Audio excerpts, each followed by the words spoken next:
Welcome to the Sunday Times Politics Weekly, where we explore the big political stories of the moment. I'm Mike Siluma, and thanks for joining us.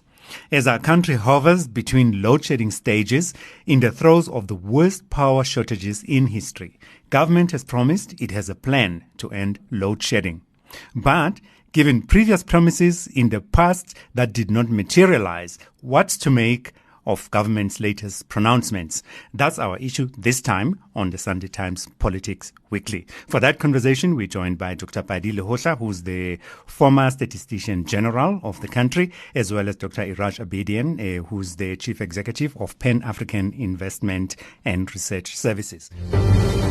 With immediate effect. When people zone. And I quote, in 2 years' time, Eskom's problems will be a thing of the past. People won't even remember load shedding. Unquote. They put saliva on the paper. I'm in charge. That's why these fools are running around here. I'm in charge. And then they share that zone.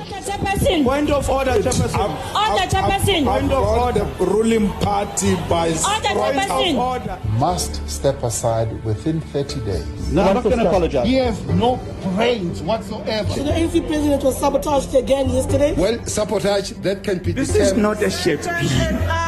Can you please come in? Welcome to the both of you, gentlemen. Let us start with you, Dr. Abedian. Do you believe the estimates that government is giving in terms of ending load shedding? Because depending on who one speaks to, we're being told 12 months, 18 months, 2 years, and whatever other estimate that comes in the middle, depending on who one talks to. Do you believe those estimates, Dr. Abedian? No, Mike, to be honest, absolutely not. Not only because of the track record of the government ministers and the president who was 10 years ago deputy president, and he was in charge of the war room of the Eskom. Not only because of that, because the so-called plan is unknown. One day, Minister of Energy, Minister Mantaj says, no, give me 18 months, I'll sort it out. The following day, he comes and says, no, we must sign a 20-year gas with car power, Turkish ship. And then the day after, he says, no, maybe 10 years will be better. Just absolute chaos. And the so-called Energy Council is a split 3-4 ways, and nobody knows who they are and what their thinkings are. They do not come out to the public and argue their case. So in essence, Mike, what I'm arguing is that the creation of generation and distribution of energy or energy security is not a political promise. It's not an ideological game. It's a technical game. And every day that we delay it, our generation capacity at Eskom gets so much more unreliable, so much older. Just for the record, 60% of the old generation should have been retired 10 years ago. And the new generation, the so-called Kusile and Medupi, are an absolute disaster by engineering. The other day, the tower was about to collapse. So how do you believe when there is no technical discussion? It's all political promise and ideological games. Dr. Lehohla, what is your sense? Are you feeling that you are more confident now with the latest promises than you would have been 12 months ago, 5 years ago, 15 years ago? 15 years ago, I felt a lot more comfortable. 5 years ago, when we saw the load shedding being attended to somewhat, I got a bit confident. But in the last 4 years, I've suffered paralysis of sorts. I don't think my brain works any longer, given the promises. And as Iraj correctly says, this thing is a technical issue. It has nothing to do with politics in terms of finding a solution. And when it's dominated by politicians, you know that it will be a mess. It doesn't mean that there are political decisions that have to assist the technical processes to move. But I think one sees a lot more tripping of one another by the politicians in all this. I mean, I wrote 5 months ago when we were load sharing 2, and Pravin Gordhan, the Minister of DPME, was saying, well, load 2 to load 8 is a long distance. I said, well, in networked industries, 1 in 8 or 1 in 5, it already has to be estimated as an exponential relationship, because for that one in relation to the others that it has to operate with, it's not just that one, it's actually a vectorized kind of, exponentiation. So the fact that he thought that load sharing 8 was far, and just using the distance between 2 and 8, just showed how conceptually dwarfy the politicians are as regards this particular issue, and they continue to be dwarfs on this. My confidence in this is thin air.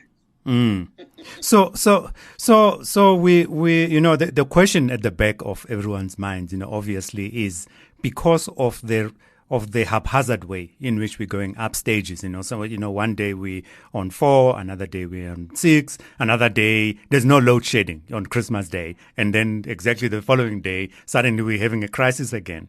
The question at the back of a lot of people is, could things get worse? What's your sense?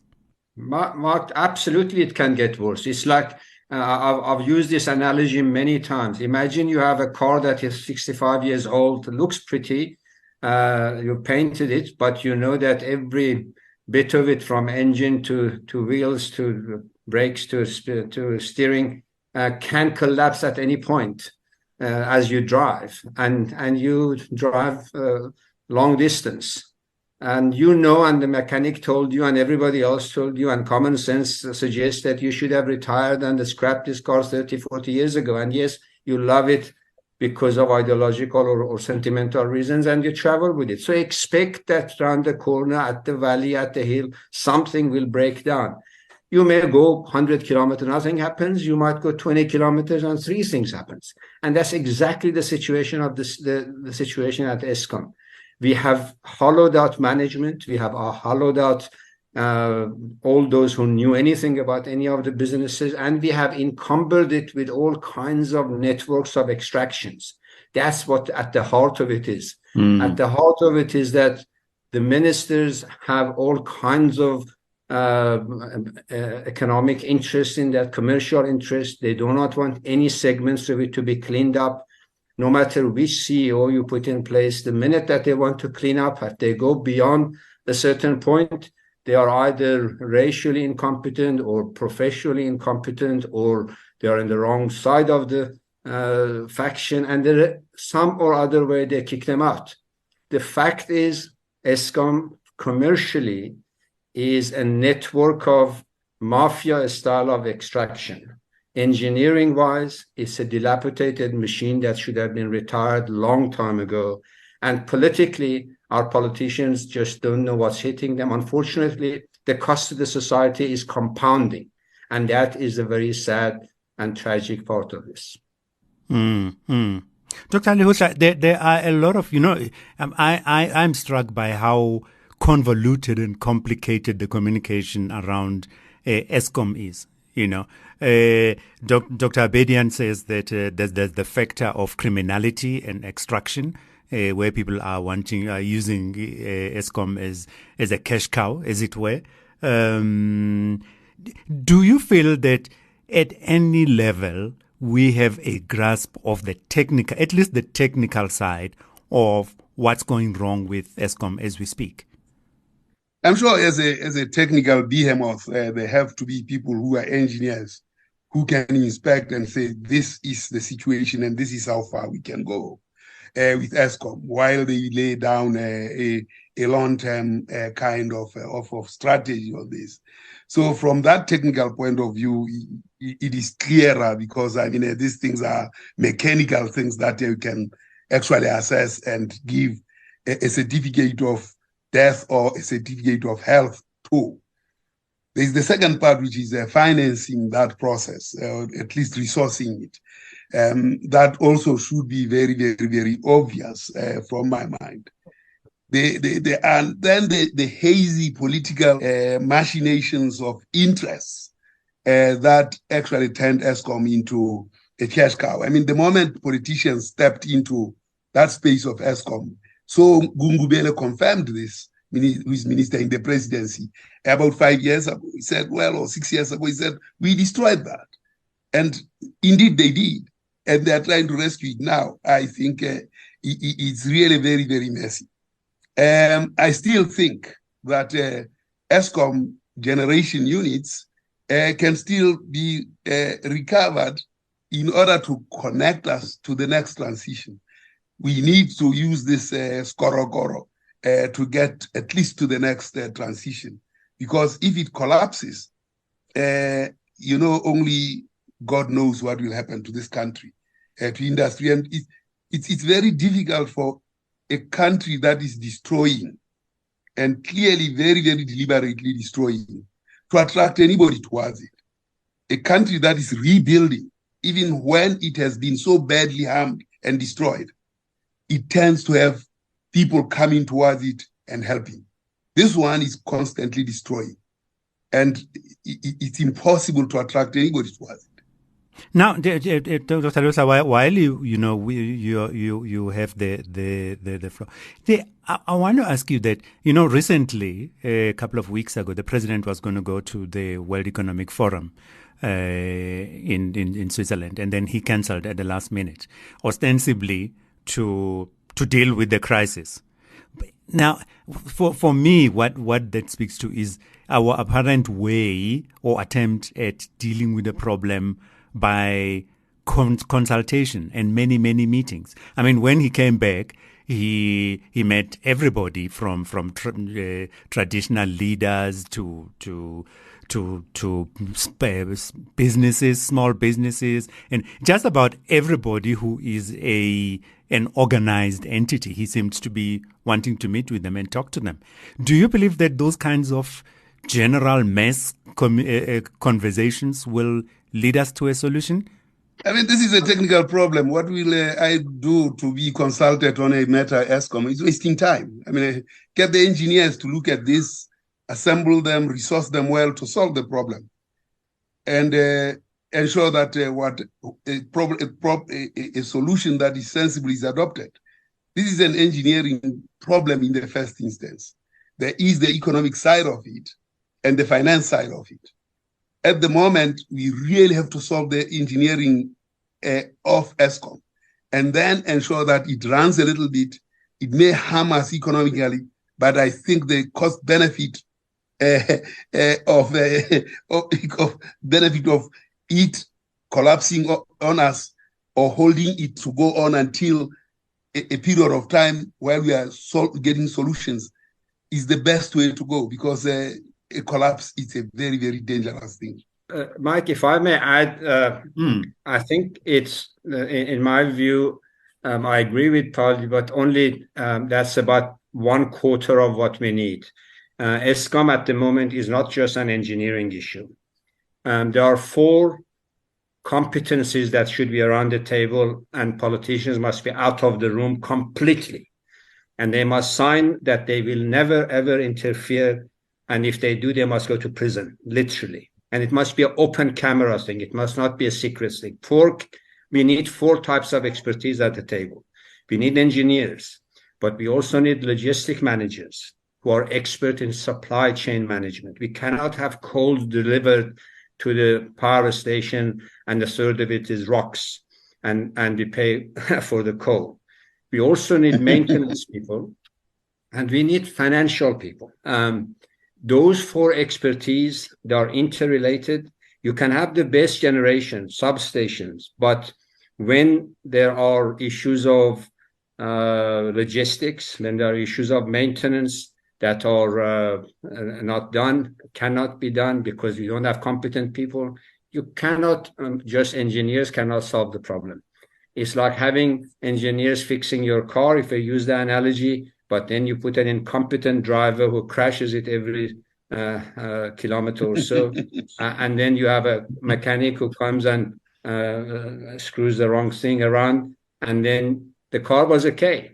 but there is more than that. So I think Eskom, we mustn't underestimate or diminish it to either financial or organizational or engineering or logistic management. The networks that have to be dismantled require unencumbered leeway, whether they are white, black, whether they are old mining companies, new black empowerment companies, all of them. If they are doing criminal things, they need to be named, shamed, and legally charged and barred from ever doing anything with public sector. So I think that's the type of mentality that we need. We need to mobilize security to protect these stations. You cannot have 100,000 liters of diesel suddenly disappearing in Mpumalanga, and up to today, nobody knows who and how. This stuff is become really a cascading blend of, if it wasn't real, it would be a Hollywood comedy. But the sad part of it is that our economy, as Pali mentioned, is crumbling under the duress of this nonsense that we have made up for ourselves. It's an engineered problem. Those who made it, as Einstein said, you cannot solve the problem with the same mindset that you created it. The cabinet must get out of the way. The laws should be suspended. The military has to be put in, and the right expertise around the table, and they must openly deal with it. Hey, Dr. Lehohla, do you think we have the stomach to do that, to clamp down on the criminality at Eskom? Well, I mean, the solution is simple in the end. You know what they call the Overton window of political opportunities, where actually by every day the inevitable becomes, or rather the impossible become the inevitable. Yeah. I'm sure we are approaching that point where the politicians will run out of steam and will be out of there. But they'll have allowed so much chaos that the necessary order that Iraj is talking about will have been exhausted, and then Eskom will collapse. Surely the presence of politicians in this technical problem is not necessary. Theirs is to mobilize public confidence around the technical solutions that are there and are credible. They are not there to lead the technical space. I think for a very long time, South Africans have let technical issues to the politicians to parade as competent in these areas. And that absence of engineers, scientists at the forefront of development is what we are bearing the consequences of that. We are reaping the consequences of that. The scientists, the engineers, and everybody must be at the forefront of development henceforth and never leave. This is the lesson that we must know. We should never, those who are competent in the spaces should never leave that space to the politicians. But if the politicians chase them out, if the politicians chase them out, as happened during the years of state capture? No, it's because we have transferred power to them already. So what we need is to be there all the time. Your presence in the technical areas of development must be there all the time, so that the politician will not do a senseless thing like they did. Dr. Abedian, do you want to come in here? Because one of the things that amazed me in the last week was that, you know, and we reported about that in the Sunday Times, that despite Andre de Ruyter resigning many weeks ago, we have not even put out the advert for the job. We have no idea who's going to succeed him. Does that amaze you? Because it looks like there was no succession plan A and B. There was no forward planning to say, you know, if either Andre de Ruyter voluntarily resigns or we force him out, what's going to be the plan? Who's going to be the replacement? Yeah, I mean, that's Mark, another case. Gwede Mantashe goes public accusing the CEO of an state-owned entity to subverting the state. Which self-respecting CEO would stay in the job? Obviously, he resigned, and he made it clear. He said, the job was made untenable for me. There was tension between Pravin Gordhan and Gwede Mantashe, and the president couldn't touch either of them. So you have this incredible, almost tragic lack of leadership. You have agendas within the agendas. never mind doing orderly succession planning and due time. So we're going to, I'm sorry that we're going to have the day that the Reuter walks out. There will be a sort of a acting CEO, and the president hasn't even filled his cabinet, never mind succession planning for SOEs. And this is the style of leadership. This is the style of read the speech and go home and everything shall come right. And we cannot run a complex business or any business in this manner. So you're absolutely right. It's surprising, but in a way, I'm shocked, but not surprised. And nothing will surprise me with the style of management that we have, because it's unbelievable how management 101, politics 101, corporate 101, finance 101, all of these are violated. And then we're surprised why nobody can make a success of this conundrum that we have. Dr. Lehohla, say you were president for a day. What would you say are the three things that we would need to do to get on top of the energy crisis, and Eskom in particular? Well, I wish I were a president. I don't think I have the mind of a president. But perhaps I should draw from my own experience at STSA when the situation was very difficult, and Iraj knows very well how difficult the statistics were. Certainly, I had to look at competent people to come and help me in the leadership. I had to draw on other people who were competent, who had run statistics offices. And I had to be modest in saying, I have a challenge. I have things that I do not understand, I do not know. I need you around me so that we can do those things. I would bolster the capacity of the institution and embolden their morale in the organization, but not a morale by song and dance, but by real actions that improve on the management, improve on the competence. I would actually say, work on what is it that is best for Eskom. If it collapses, we actually have day zero. We become a Pol Pot state like Cambodia. Do we become a Pol Pot state, or do we throw all the resources that we have in the knowledge that we now have a solution? I would do the latter, but I wouldn't throw those resources until I know that I have a solid technical team that can actually deal with this. Let me throw in something that has been evolving and emerging. We'll discuss that, but there is a technology that was discovered by Tesla, which was energy in the air. And this technology is now being deployed. And there are some who are now looking at it very seriously. Because if that technology, which cools the towers, which improves combustion because of increasing the density of the air that goes into those, immediately the combustion and the output of Eskom can be higher by about 15 percentage points. Now, those towers that work will need that technology to make this happen. And Tesla talks about this free energy in the air. And now that has been transformed by a scientist called Valery Matsenko. And this works quite some wonders to see how effective that cooling is. I've seen it with my eyes. I felt it with my own hands. And I think it's time we looked at that so that we can deal with the towers that are still performing.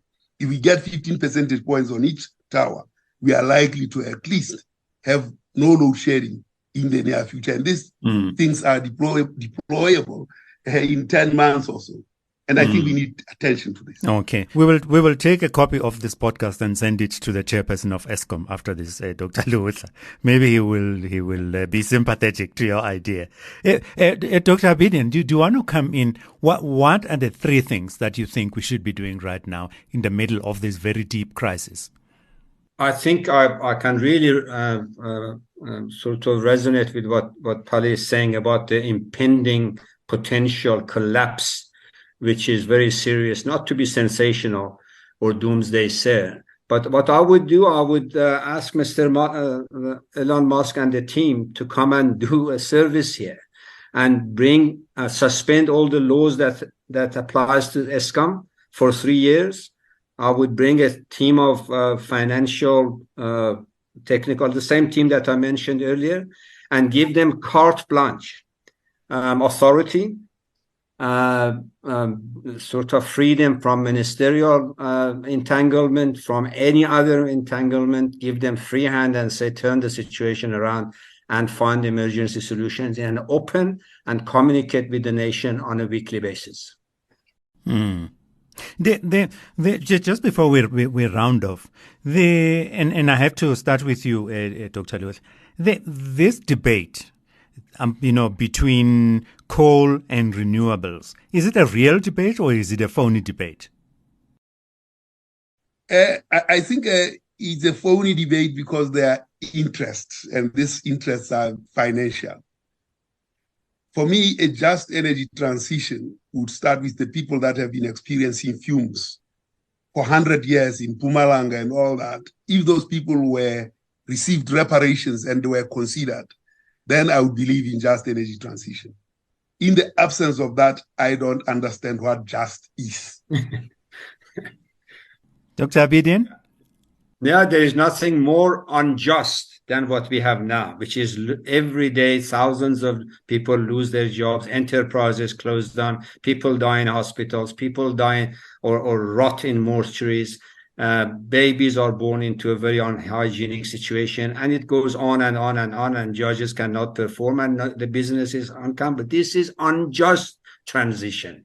Never mind fair and just transition. So this is a political oxymoron that from Biden to Ramaphosa, they repeat it and they don't understand what it means. So what we need to do, we need to get serious. This is really a war situation, a war of a battle against, if you like, a titanic war against saving the economy or not. And I would say we need to throw everything at it and take it extremely seriously. We must stop playing with this just this and just that as if they know what they're talking about. And lastly, do you believe that we have the capacity to avoid a complete collapse of the grid? I think for sections of the economy we have, for other sections we don't. Certainly for deep mining, precision manufacturing, we don't have, because we've run out of runway, so to speak. Dr. Lehohla, are you optimistic or pessimistic at this point? This thing centers around leadership. I mean, when you close down something like Komati, and then you say there were only 121 megawatts after all, the last unit, it wasn't significant. It just shows your disposition to issues of transitions and transformations. Because during transitions, a lot of things can go wrong. Whatever capacity you had to preserve. But because there was this chase against glory of saying we are following jet, we have closed Komati, which still had, Unit 9 still had 121 megawatts. Now, we need to preserve every megawatt. Yeah. We closed it under the promise of 70, not even 70 megawatts, of 21 megawatts in another 2 years. I mean, Iraj is an economist, and he'll tell you, bread now is better than a big loaf of bread now is better than 2 slices 2 years down the line. That's what we have chosen. Indeed. Well, gentlemen, we're going to have to wrap it up now because we have run out of time.